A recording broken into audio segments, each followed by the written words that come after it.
Mabes TNI membentuk tim khusus untuk menyelidiki penyebar berita bohong atau hoaks terkait Panglima TNI deklarasi dukung Anies Baswedan. Berikut informasi selengkapnya untuk Anda. Hal ini disampaikan Kepala Pusat Penerangan atau Kapuspen TNI Laksamana Muda Julius Wijoyono pada Jumat 19 Mei 2023. Ia mengatakan tim khusus tersebut terdiri dari staf intelijen atau Sintel TNI, Kepala Badan Pembinaan Hukum atau Babinkum TNI, Pusat Polisi Militer atau Puspom TNI, Pusat Penerangan atau Puspen TNI, dan Satuan Cyber atau Sat Cyber TNI.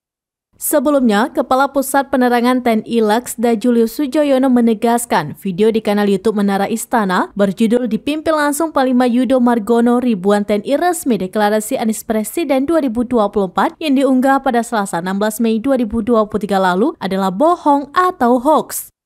Dalam video tersebut terdapat potongan video Laksamana TNI Yudo Margono, Anies Rashid Baswedan, dan sejumlah prajurit berseragam TNI.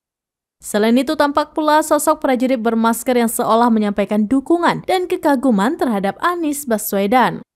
Narasi tersebut juga mengatakan mereka berasal dari Brigade 08.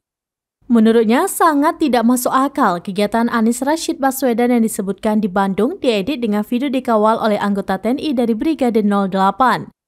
Ia menegaskan bahwa Brigade 08 TNI yang disebutkan dalam narasi video tersebut tidak ada.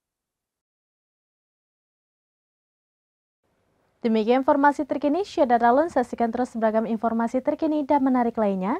Jangan lupa like dan share seluruh akun seramnews.com.